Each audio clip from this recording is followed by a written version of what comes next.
Bye. Bye. Bye. All right, Rafa, what's up, dude? How are you today? Good, buddy. How are you? Great, man. I appreciate you making some time for us today. Yeah, for sure. It's early for me. I usually don't wake up this early, man. Well, I appreciate you doing it today. This is Alexis. She's the director of ops for our team. And then How's it Rob going? is Rob does so much stuff. Rob's an agent on the team.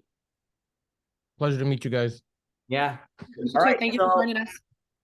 Yeah, so we invite somebody on every other week or so. Jesse was on last week, so we get a twofer, 2 in a row, which is sweet. But really the goal is just to teach kind of your model, how you go through things, so Alexis and Rob can get some exposure and ask any questions. Cool. You want me to go over specifically like the short-term rental stuff, arbitrage stuff, management stuff, anything specific around that realm? I think probably a good blend of all of it. Definitely like management, how you handle that stuff. Probably, well, I don't know, Rob and Alexis, this is a great question for you. What are you most interested in learning about today? I'll tell you this, Rafa, it's really cool that you guys connected with Nick because I've been absorbing your content way before Nick was even on your podcast. So when he cool, showed man. up, I was like, no way. But yeah, I went to you guys to learn a lot about arbitrage and midterm rentals. I feel like Nick has pretty much taught me everything I need to know at this point about short-term rentals. Yeah, I think going into arbitrage a little deeper would be cool. I don't know if you have any, like we already did medium-term rentals last week, but a little more into that would be cool. And I think Nick, but also me, like maybe more into the management and kind of what you guys are doing right now with like the hotel stuff, because that's just a little different, a little ahead of the curve. I think that's maybe worth talking about. Sure. Hey, Rafa, Rob just posted it's your first medium term rental, right? 2 days ago. Yeah, so he just got it going on Furnish Finder and whatnot. So that, I don't know if that helps. Yeah. Okay, cool.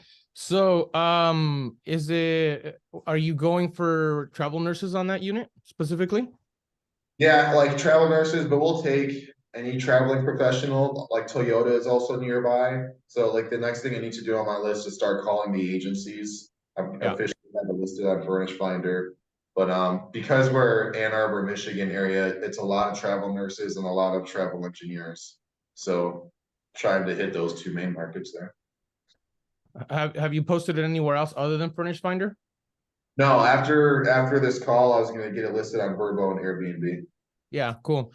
So just to touch on that really quick, I don't want to sound negative or at the cost of like bursting your bubble with Furnish Finder or anything like that, so don't take it that way at all, okay? But Furnish Finder is like the biggest budget traveling site for people. So the rates that you get on Furnish Finder are going to be significantly lower than where you're going to get everywhere else. Okay. So even though you do get medium-term rental people there from 30 to 90 days on Furnish Finder, your best bet to get the really good rates of what you want to go for is to call the travel agencies, get those contracts yourself, and put it on Airbnb at 30-day minimums if you want to do that, and VRBO as well. Furnish Finder, you got to, and I don't know if Jesse touched on this last week or not, but data mine it, right? You want to, all the leads that you get and all of the off leads that you get, you want to be able to call, get a hold of them and see if you can get a hold of the agency that's booking for them, because they're the ones that are going to pay you top dollar for it. Because and this is just my experience, it might be different where you guys are at, but with Furnish Finder here and in Milwaukee and in Kansas City, it's very budget travelers. So I want to say 8 out of 10 times I've gotten more money on Airbnb than I have on Furnish Finder for 30-day minimums. So does that make sense? Yeah. So just and what I'm getting at is boost your exposure, put it on as many places as possible. And you're going to have to do a little bit more work if you're doing the medium-term rental in terms of the data mining and the agencies. So not to say you won't get anything good on Furnish Finder, okay? That's why I said don't take it that way. It's just different in terms of the revenue that you get on that platform. But yeah, man, as far as that's exciting, dude. I always get excited when somebody goes live on a new unit, because once you get that very first good booking, like I've gotten some really good medium-term rental bookings through people that we found through Furnish Finder in the past, but it wasn't through Furnish Finder. Like we'd had to we had to go around them, and then we started kind of raising the rates, and then they started putting us in contact with some other agencies, and we've gotten some really, really good bookings, 2-3x. Cool. So yeah. So as far as I'll touch on arbitrage a little bit. I'm sure you both are aware what it is, right? Where we rent out property and then we furnish it and lease it out and get it set up for short-term rentals or medium-term rentals. As far as short-term rentals go, it's the type of property that you acquire is very important in terms of location. I was just having a conversation with someone yesterday about this, where he asked me, he goes, "Hey, do you think I should get 3 bedrooms or higher?" And I said, well, it depends on where you're at, right? For example, me in Southern California, 3 bedrooms and higher make perfect sense because I have Disneyland here and large groups travel together.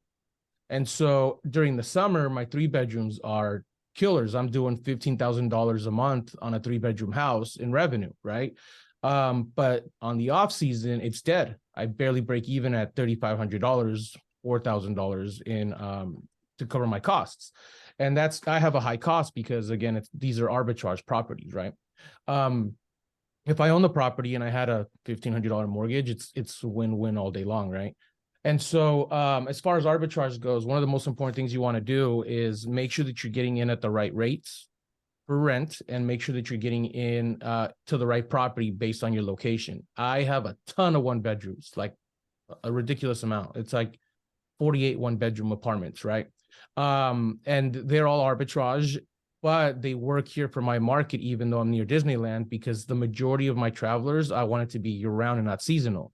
And so throughout the year, my 1-bedrooms are constantly being booked out because here in Orange County, right on the outside, it's an area called Costa Mesa. I don't know how familiar you guys are with SoCal, but it's a major travel hub for business travelers, and big businesses bring people from all over the world, right? And so we get people who stay with us from those anywhere from 2 weeks to up to 3 months.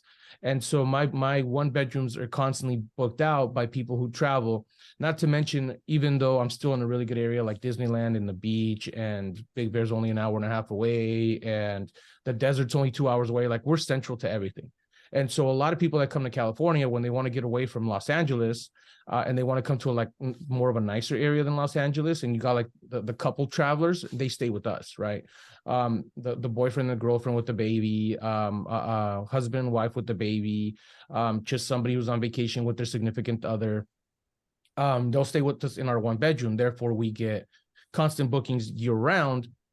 But the problem is that we're not getting those really high rates, right? We're getting an average good rate, but we're still making a profit of $1,200 per month per 1-bedroom.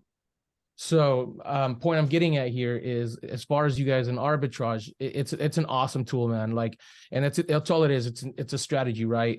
Not a tool. It's an awesome strategy for cash flow and extra money on the side of whatever else you're doing. Like, I started this thing because I had no money to invest in real estate when I got started, right? I had no other revenue, no other way of getting it, because I just left my job. I had left my old business behind. And so I only had very little money. When I came across it, I was like, dude, I don't know why so many people aren't getting into it. Now, back then it was less saturated in comparison now, but I mean, think about it. I give you guys an example. I spoke at a short-term rental summit, like, I don't know, a couple months ago. And one of the guys goes, "Hey, well, if I have $60,000, I can use that for the down payment. And then get the place furnished. And then now I'm cash flowing really good because and taking advantage of all the appreciation and all that fun stuff in taxes." And I said, "Sure, but you're an established real estate investor." I go, half the people here in the summit are all learning how to get started. In my eyes, this is how I look at it. If I have $60,000, I'm going to put in Southern California. First of all, it's not even enough to get the down payment, right?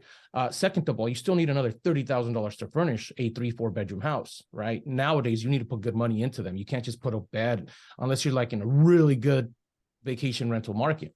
And so I go, I can take those $60,000. I can open 4 1-bedroom apartments for $40,000, right? Save the $20,000 as a backup for a slow month. But then that's all I need to open 4 1-bedroom apartments, making me $4,800 a month. Now in 10 months, I get back my $40,000. Now I have my $60,000 again, right? Because I saved those 20 grand. I can take those 60 grand. Now I can go buy a house, but I already have my 4 1-bedrooms units cash flow me $4,800 a month as a backup, as extra cash, number one, because I'm not going to spend it. Number two, it can be used to cover the cost of the furnishing or the setup of this other property that I'm going after. Does that make sense? And so even if you're an established investor, another way to look at it is you're going to get over leveraged at some point with in terms of loans and amount you're able to get, unless you're bringing other people as partners where they can get mortgages and loans and stuff like that in single families, right? And so I've had top investors, and I'll stop talking after this. I've had top investors come to me and they go, "Hey, dude, I'm getting stuck where I can't get any loans anymore." And I'm like, "Okay." And they're like, "I want to get into arbitrage because I have all this money sitting around and I want to cash flow." And so it's a great tool, again, or a great strategy, because at this point, the money that you're going to put into it, which is significantly lower than buying a house. So you can go and get a 1-bedroom apartment again for 10, 12 grand, fully furnished, set up, ready to go live. And even if you only do a 1-year lease, at least you'll make that money back and then a couple $1,000 on top of it by the end of the year. So if they ask you to shut down, if you've done it correctly, then you can get that money back still and some profit on top of it, and your money's just not just sitting there doing nothing. Now, if you build a good relationship, I mean, I've been in some of these buildings for 4.5 years now, right? And so anyway, does that make sense in terms of like what I'm talking about for the arbitrage and kind of like the mindset behind it? Obviously, the ultimate goal is to purchase property. You don't want to get stuck in arbitrage, right? Yeah, it's any questions around that really quick? Really good entrance tool, it seems like. I have one quick question. What about like running? So I know how to run comps on these things, but Sure. when we're looking at like short-term rentals, and Nick, this could be a question, and you, Alexis, too. Do you think the comp, like when you're running comps, now that the market is getting like continuously more saturated, do you think that like helps with running comps right now? Like, is there like anything I should be looking out for when I'm doing the comps, or is it still pretty straightforward? Like, hey, here's my 2-bedroom house. It's a lot like this one and these 2 others, and this is what they rent for. So like, Yeah. Is this pretty straightforward? Is there anything I need to look out for? That's a really good question. So I've been putting a lot of thought behind this lately because yeah, you definitely have to be careful nowadays. Bookings are dropping year over year about 9%, right? And that's kind of across the board all over the US. It's not some markets are getting hit harder than others, but some markets are actually getting more bookings than others. So when you look at your market, and again, it's just really depends on the type of market that you're in. If you're in a heavy vacation rental market like Traverse City, I'm pretty sure hasn't been affected, right? It's doing really well. If I had a house next to Disneyland, it's going to crush regardless of what happens, because Disneyland's going to continue to stay open. But when you're in the city or just a rural market in general, and there's really no attraction other than the necessity to go there for whatever reason, business travelers, family, visiting, whatever the case may be, you really have to run your comps and pay attention to what you're doing. So for me, I take the data from as far back as like AirDNA lets you. I go on AirDNA, right? Or like the market maker on Price Labs or Mashvisor, or there's a bunch out there, right? Rabu, whatever pricing tool you use. You want to use the more established ones though. So like AirDNA, for example, I would go back and I run the data from 2018, right? 2017, if some of you can't find it anymore, but 2018, 2019. The 2020 data and 2021 data, well, there's pretty much not really any 2020 data that's good, but 2021 data and 2022 data is like an anomaly in the short-term rental space or the vacation rental space. You don't want to run comps on those 2 years because now everything's going back down to what it was pre-pandemic, right? And so 2018, 2019 are true numbers. That's what you're going to want to base your comps off of. Now, if you can't find that data, what I've been doing is I take 18% right off the top of any data that I run from 2021, 2022, even 2020. So if I'm looking at a 3-bedroom house and it says that my average daily rate is going to be $350 a night, I just take 18% right off the top because I know that things are starting to drop already anyway. And that's just to be safe, right? Because I'm comfortable with an 18% drop. My numbers make sense. The data makes sense. Then I'm going to be okay if an 18% drop happens. Now, if it doesn't happen, it's just icing on the cake and I'm going to make money all day long. So when you're running your comps in terms of numbers, for average daily rate, you always want to do that. Now, as far as like appraisals and, you know, the overall property, that's something different, right? I wouldn't be able to tell you that because comps are comps. That's just based on how the market's going. But it's everything else in terms of when you're running comps for design, you always want to look for the top performing property in your area. Like just look for the best one and beat it. If you can't do that, I would even say, hey, maybe don't even try it, right? Or maybe focus somewhere else. And if that top market, if that top property that you found isn't performing to what you'd like to be making, then that's another red flag. Does that make sense? Yeah. Because you now have to be able to stand out and be the top performing property nowadays to be able to make the kind of money that we want to make. Yeah, that's very helpful. Thank you. Rafa, what were Yeah, the for sure. websites you said? So I know we use AirDNA almost exclusively, me and Austin, for pretty much what we're looking at. But what were the other ones? I know we have Mash Advisor, but you said one I don't use, and I can't remember what the other ones you said were. There's Rabu. Oh yeah, Rabu's a new one. It just came out. There's one more. That RABU. Yeah, RABUU or something like that. Yeah, I have it saved. Let me look it up. Hold on a second. I save all these things. Yeah, this is let's see if I can find it here. Enzo, no. D Big Bear, no. I've been wanting to arbitrage in the Atlanta area. Just because I go down there like a handful of times a year, and it'd be nice to just have a place to stay during those times and then just arbitrage it the rest of the time. But like you kind of called it out, like the numbers just haven't been great because like in my mind, I was like, sure, there's a lot of professionals that go in and out of there, but it's not necessarily a vacation place. So like I don't know. I haven't been looking as much recently, but the numbers just haven't worked that great. So I haven't. Well, and also you got to be very careful with regulations. I know Atlanta just went through a huge regulation shift, and you know, the last thing you want is to go somewhere where you're not going to be able to operate and you're going to end up losing that money or getting kicked out, right? I know a lot of people that are in Atlanta, but I also know a lot of people that closed a ton of places in Atlanta due to regulations.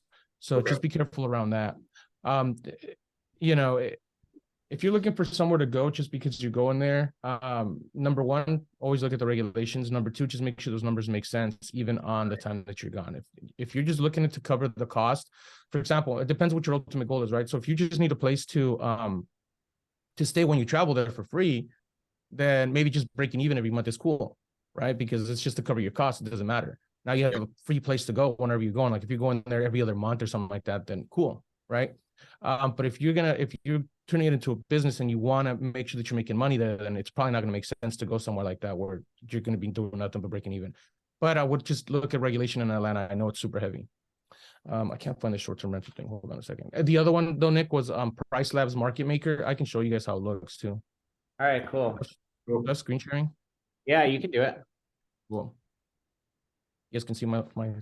We can see it. Here. Cool. All right. So Price Labs. I have a million tabs open. It's okay. That's what mine looks like. Yeah, mine's usually the same. And then I try and organize them in different windows. Yeah. Well, yeah, dude, I have the double screen, so the top is just a disaster. Full of other tabs. Me too. I I have kind of slow. 2 or 3 windows, like investment window, real estate sales window, life window, multiple on each window. Okay, so this is Price Labs. You guys familiar with Price Labs? Yes. Vaguely. Okay. I shouldn't answer. Yes. Okay, so Nick's familiar, but Robert and Alexis, so this is basically what you use to price out your short-term rentals or medium-term rentals, whatever you want. It's just a pricing software for dynamic pricing. So for example, I'll click on this one here. I'll give you a brief overview of it. But it gives you, even refresh.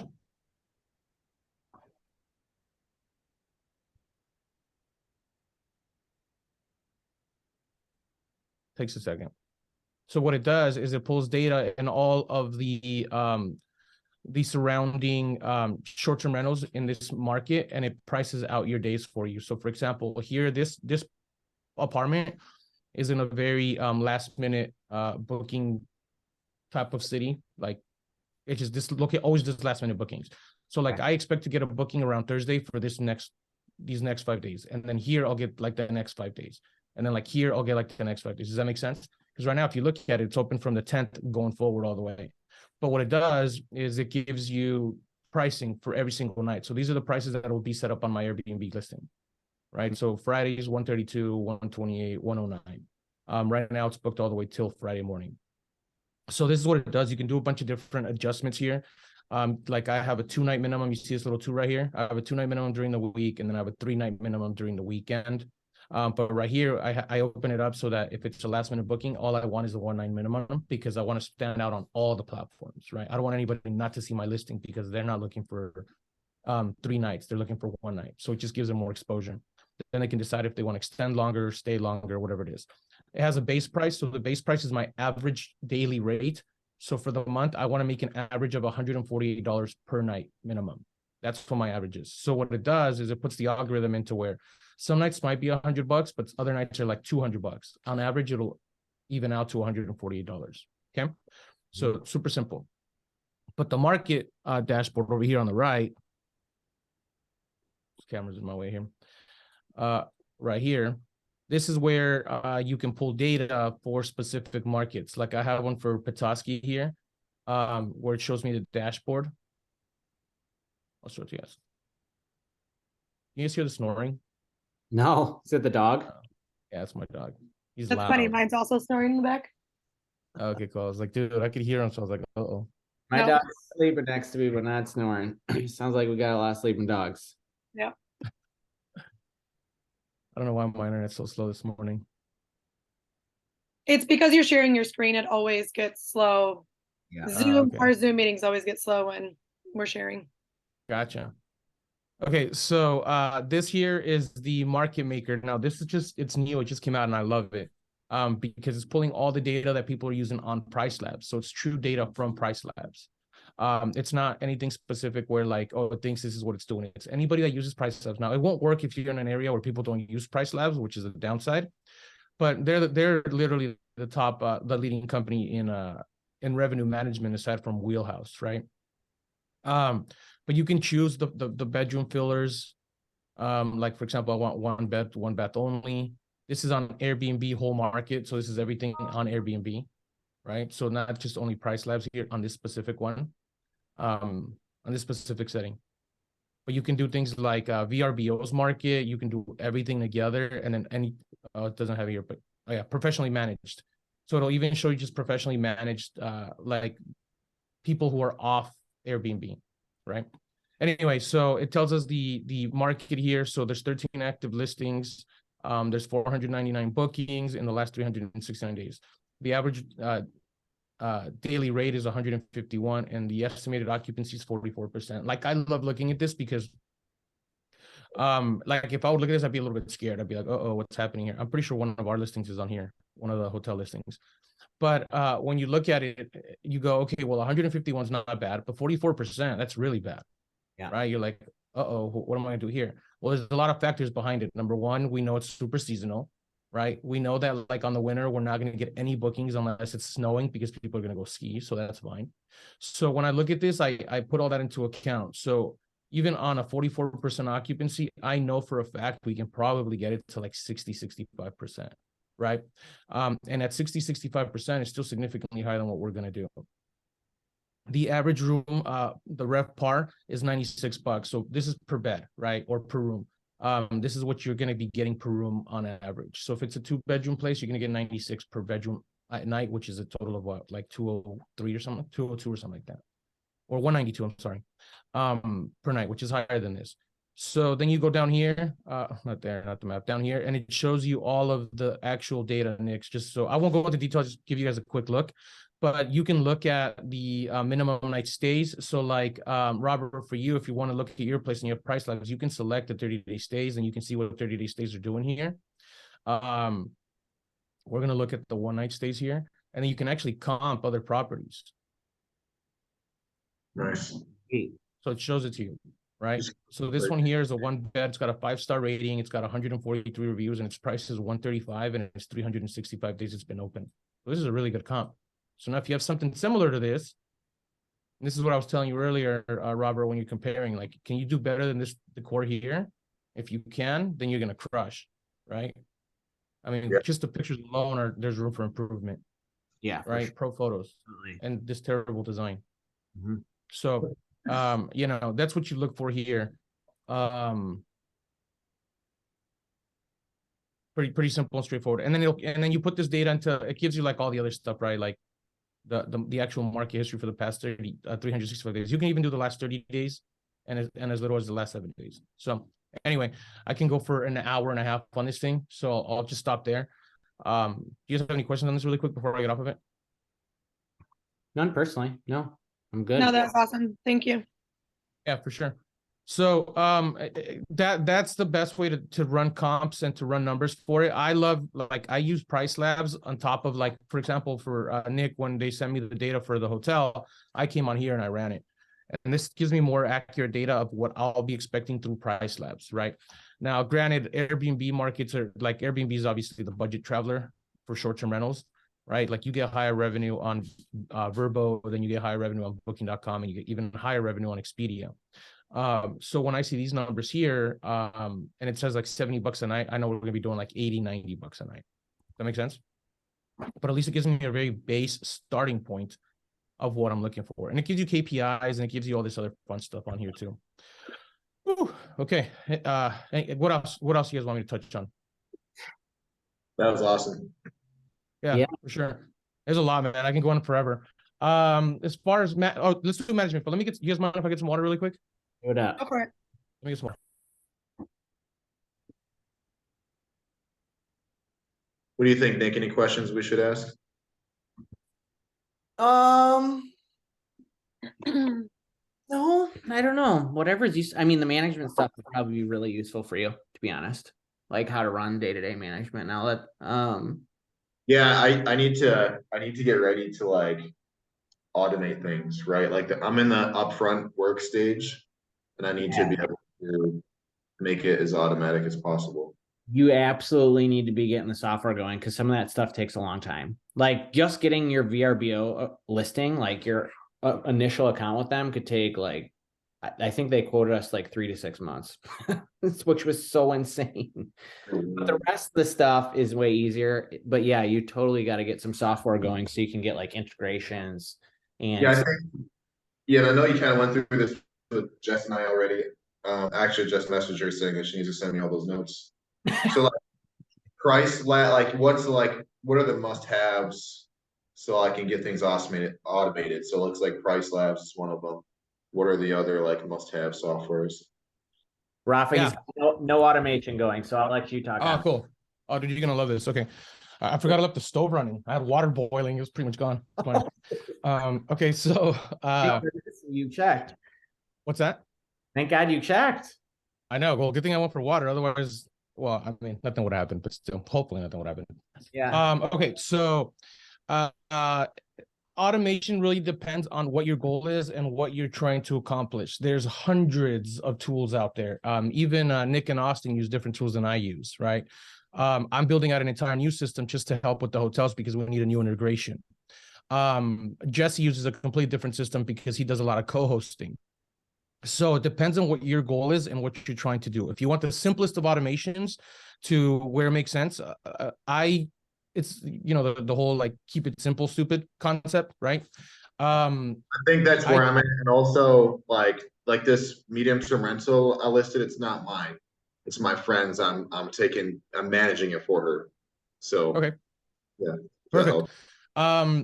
So the simplest ones that you're going to want to use is message automation. You might not need that much heavy message automation when you're doing medium-term rentals because you only need to send one initial message. But Hospitable is one of the best ones that I use. I've been using it forever. I love it. It's kind of botchy now because they've been doing a lot of updates, so it's been making a bunch of mistakes, but it's still the leading automated messaging software on the market. Like hands down, nothing beats it. And I've tried them all. Even the most expensive ones don't compare to it.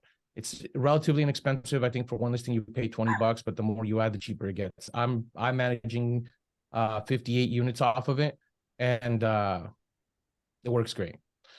On top of that, you can sync all your calendars together. So you're going to sync your calendars. Unfortunately, you can't sync Furnish Finder, but you can do iCal.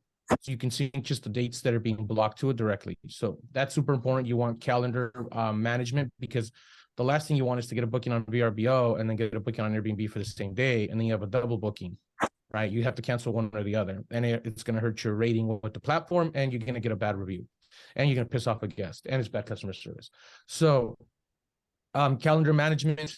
And then on top of that, you can do pricing. So going back to Price Labs, you can connect Price Labs to Hospitable, and then Hospitable pushes the price to all the platforms, but it pushes it at the percentage that you want to push it at. So for example, $100 a night on a 1-bedroom goes to 100 to Airbnb. And then I have an 18% upcharge on booking.com and a 12% upcharge on VRBO, and it does it for me. So you get 112 on Verbo, you get 108, or more than that actually, because it's 18%, not $18. But you get more of an up price for your daily rate on the different platforms, because Hospitable is basically pushing it to all of them. Does that make sense? Yeah. And then you get calendar management. Actually, dude, I'll just show it to you. I don't know what I'm doing. Yeah, I think the calendar management sounds really helpful. Yeah. All right, let me close these tabs out first.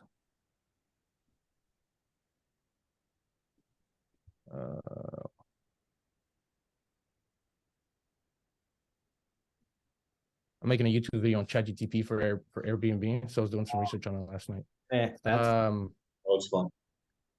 I was messing with it for like an hour and a half, dude. It's cool, but it's so faulty. oh, it is super cool. You guys, like, it's all about the quality of the prompt, man. It's so crazy. It likes words and questions. It's funny because I asked it, I was like, hey, how can you help me with Airbnb and optimizing my listing? It's like, give me the link to your listing. And I gave it to them. I was like, what? It does that now? Because I know it didn't do that before. And so I put the link to my listing, and it just pulls random data. I was like, that's not my listing. So it just kind of throws whatever it thinks is best on there. It's funny. So it's still not 100% there yet. But I had it, I gave it my top 5 reviews, like my last top 5 reviews for listing. And I was like, hey, give me a listing description based on what all the positive feedback these guests told me in these 5 reviews. And it wrote up and then obviously I tweaked it to where it was like, keep it under 500 keys, right? Or letters. And so wrote up a really cool description based on my reviews. So, I'm messing with it. But anyway, okay. Cool. So this is Hospitable's platform. This is the dashboard. So it shows you all the check-ins. So right now I have 369 inquiries. I have 0 requests to book. This is good because they should be on top of this. I have 325 scheduled messages. I don't use tasks, so don't worry about that.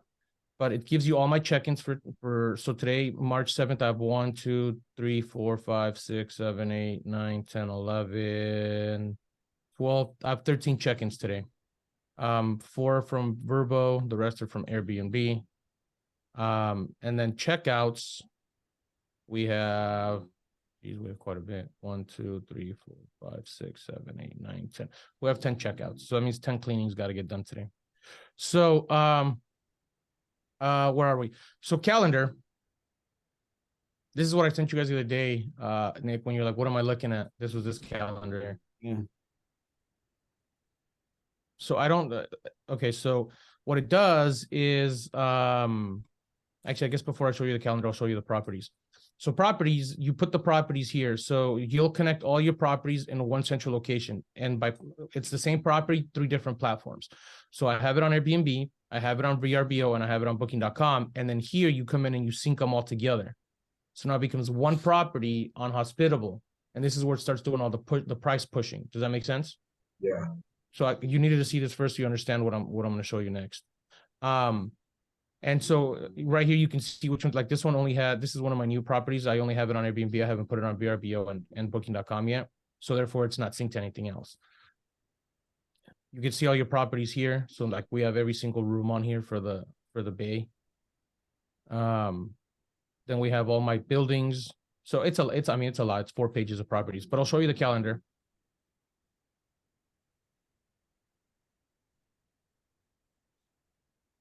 So this is terrible, right? Like you don't want to see gaps like this, obviously.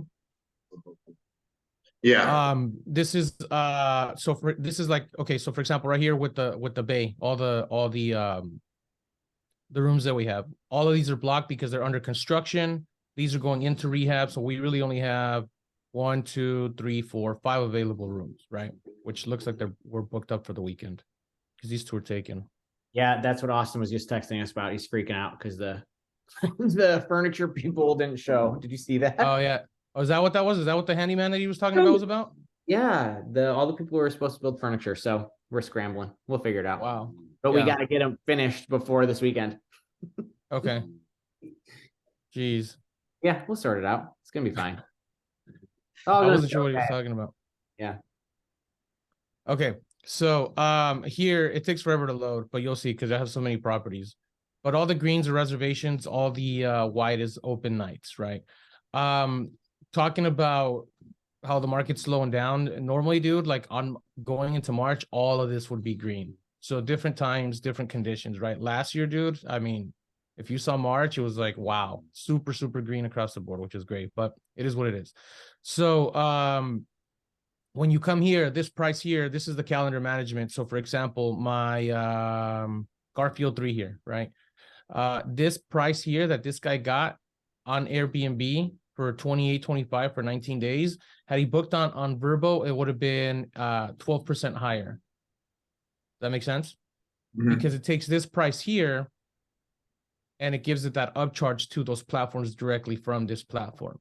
Now, the calendar management's great because now, since it's blocked here on all my listings, if you go on Airbnb, VRBO, and Booking.com, none of these days are available now because this is the central calendar. Like, I don't look at any other calendar other than this now, right? If I want to make changes to my price, like if I want to drop this one today to $100, I save it. Oh, there you go. So VRBO is 113, Booking.com is 119, Airbnb is $100. You guys see that? Mm-hmm. So that's what it does here. It's really good. I mean, you know, it other than that, it's a simple calendar management. A lot of these, this is obviously double stuff. It's really glitchy. I don't know why. Can I link Furnish Finder on here too? No, so you can't link Furnish Finder like this, but you can link it through an iCal. So what you would do is you go into the properties, click here, and then you do this calendar here. So you import the calendar. So basically you're going to copy the link from Furnish Finder into here and you're going to import. But the cool thing is that with Furnish Finder, dude, you're going to get one booking for 90 days, right? Or 30 days. You don't need that. You just come into the calendar. I'll just show you really quick. I'll make one. You'd click from, let's say this person books on Furnish Finder from the 10th through the 20th. You click here, you're going to put block, you save it, and then these days are blocked. If you want to go your extra step, you can add the actual booking. I don't have a reservation code.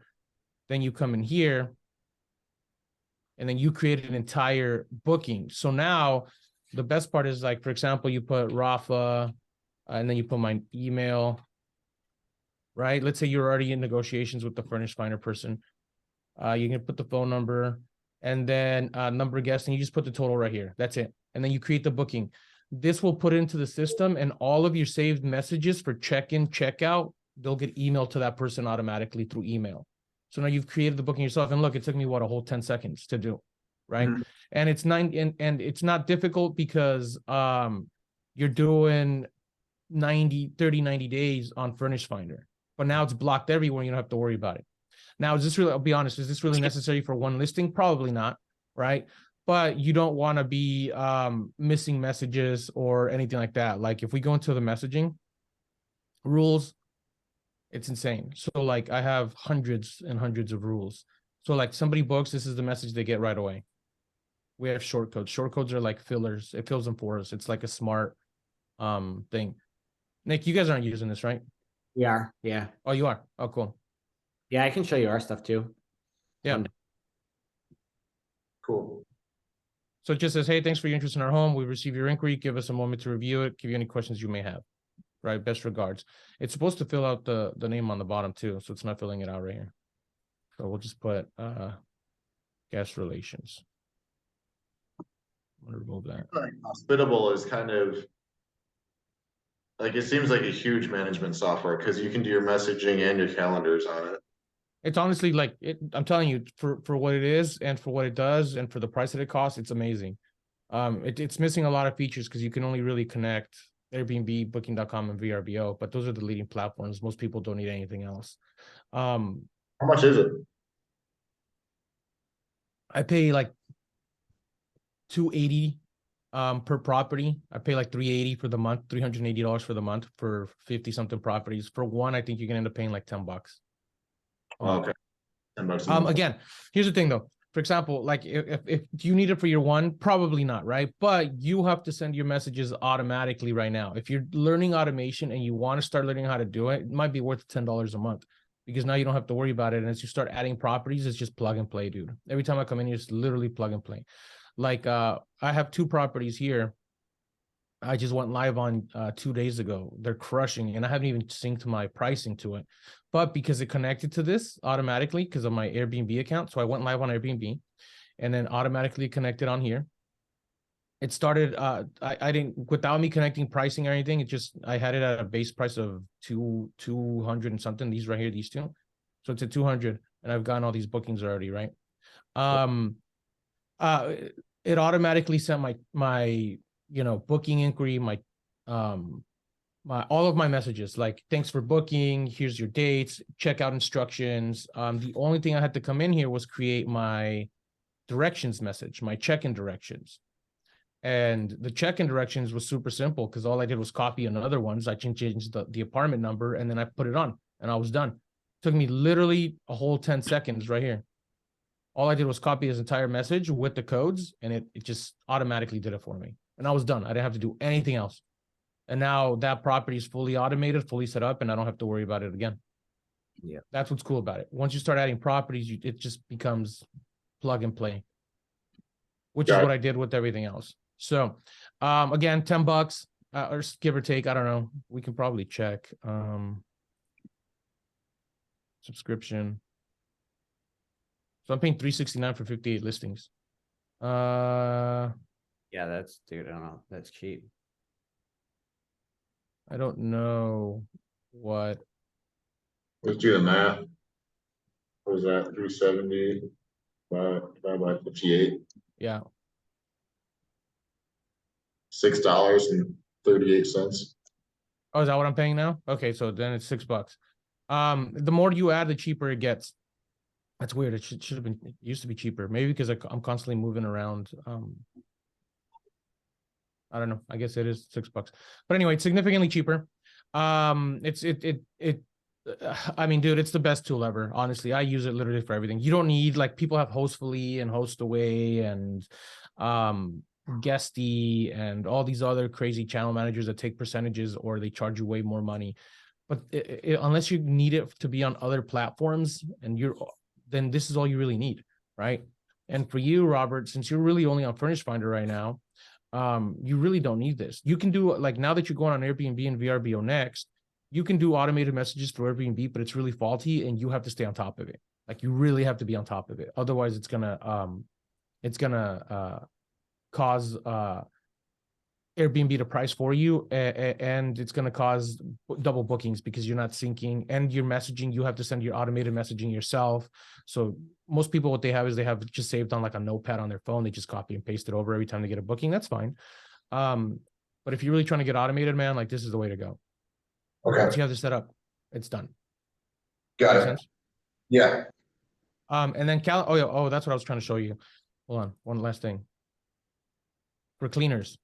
So my cleaners have access from a cleaner's perspective. I give them access to Hospitable, but they only get access to this calendar here. And it looks different on their end. So on their end, they don't get any data other than it says reservation, checkout day, so that they know, let's keep saving this, so that they know that on this day, they have this many cleanings. Does that make sense? Super simple. I have another company called Turnover B&B that I use. It's just expensive. I paid like $1,300 for the year. I've canceled it now because I don't use it because this here solves that problem. But you want to have backups just in case that happens. So what it does is operations. Oh, cool. They updated this. So notifications, and my cleaners get a text message in the morning from here that looks like this from all my units. Wow. So I don't know, let's look at VNA. Hey, VNA, today there's a cleaning for 401 North Bush Street 207, Raphael. So that's a backup. So in case they missed it on the calendar, they go back to their text messages and they can compare both and they go, okay, cool, there's a cleaning. And I don't have to worry about it. So sweet. Super Amazing. simple. Anyway, yeah, so that's hospitable. And then this calendar pricing is for Price Labs or Wheelhouse. What am I missing? Slack is for guest team communications. I can show you that too, but I don't think you need that yet. You only have one unit. But I can go into detail on that as well. What else am I missing? You just gotta have a smart lock, so that's Yeah, integrated. smart locks. Yeah, this does Schlage. Actually, good thing you reminded me. So I'll show you guys because I got to connect the lock to it anyway. So you're gonna go into connected accounts, and so all the not connected accounts, apps, and then these are all the integrations that it has right now. So AutoHost, MailChimp, so it collects all your email data. Something you should be doing, Robert, start collecting all the email data you possibly can for your listings. But Schlage Encode, August, and Yale are the new. This is new. It just started, but it sends codes for you directly. So Schlage, these are the codes I have locked connected on Schlage right now. These are my unmatched lock. Well, I need to refresh this. So I'll do this later. But what it does is it connects the property directly to that lock, and then it will generate the four-digit code how you want it to generate. So I use the last four of the guest phone number. So now the code gets automatically generated to that lock based on the guest's last four of his phone number through here. Okay. So hospitable will use Schlage to communicate with smart locks. Yeah, what lock are you using right now? Right now, I just got one of my real estate lock boxes. Okay, go get a Schlage encode. Schlage encode is going to be I'll show you which one it is. Schlage encode is the best one. I've used all of them, dude, and now I'm transitioning everything to Schlage. Schlage encode. Schlage encode. Okay. It's got to be the encode, not plus, just encode, because you need it to connect to Wi-Fi. This bad boy right here, either of these two, but they're like $290. We bought all of these for the hotel. Okay. So what it does is it connects directly to Wi-Fi, and you can connect it to your Airbnb listing. So it sets a code. It won't connect to Furnish Finder. You still have to set your code, but you can do it on the app super easy, and it's an easy app to use. Got it. So as far as automation and management, like that's the main focus of it. I don't have any people always trip out because they go, that's all you use. And it's like, yeah, you don't need to overcomplicate it. Like I've talked to these other operators that have like there's this other guy. It's funny, Nick, I was going to talk to you guys about this. There's this other, my buddy, his name's Mike Strogan. He just bought a boutique hotel out in Boston. And this dude has like the most complicated system. Like he's got a Yale lock. Yeah. But then he's got to have a Samsung. He posted on Instagram and I was like, what are you doing? Like, dude, you should know better than this. He uses a Yale lock that connects to a Samsung Smart Hub that has to connect to some kind of like router device that they have that connects to the Wi-Fi. So he needs 4 different things to connect his lock in order for the code to be set, but it's not even automated. His VA has to set the code. Yikes, dude. So I was like, what's the whole point of that? This thing here, it literally connects to Wi-Fi and you're done. That's it. Done. There's nothing else. You don't need a special device. You don't need to have a special router. And you certainly don't have to have a VA set the codes for you. Right. Make sense? So the simpler you keep things, the easier it is. There's no reason to overcomplicate it, man. I mean, I'm managing 74 now on this entire system. Super simple to the point. Yep. So thanks, man. Anything else you guys want me to touch on? No, I'm sorry. I was writing down my system to see, just make sure that we covered everything, but you covered all of it. Yeah. That was awesome. I mean, this is all for short-term rental stuff. You can use it for medium-term rentals. Obviously, you guys know the difference between short-term rental and mid-term rental. Customer type is different. Short-term rental customer type is different. Turns are a bigger issue than medium-term rental. I like doing short-term rental because I keep my people busy, so they don't have to start looking for other people elsewhere. Medium-term rental, you're probably going to either hire a cleaning company who doesn't care having one cleaning every couple months, You don't need to keep them happy. The cost is a lot of people will tell you that the cost for medium-term rentals is significantly lower because you're not going through resupplying consumables and stuff like that. But the cost to operate is significantly more because there's going to be more wear and tear on your property, right? Unless you get like a professional in there. Obviously, nobody really does it. But the more people are in the property, the less eyes you have in it, and there's more room for people trashing this. Sorry guys, my dog farted and it's so bad right now. I'm trying to like not to be like, dude, oh my god. It's a bulldog, so you know it happens. Yeah. I'm like, oh Jesus, it's bad. But anyway, so the type of customer that you get is completely different for a medium-term rental. You won't have eyes on the property, there's gonna be more wear and tear, you don't know what they're doing inside the place.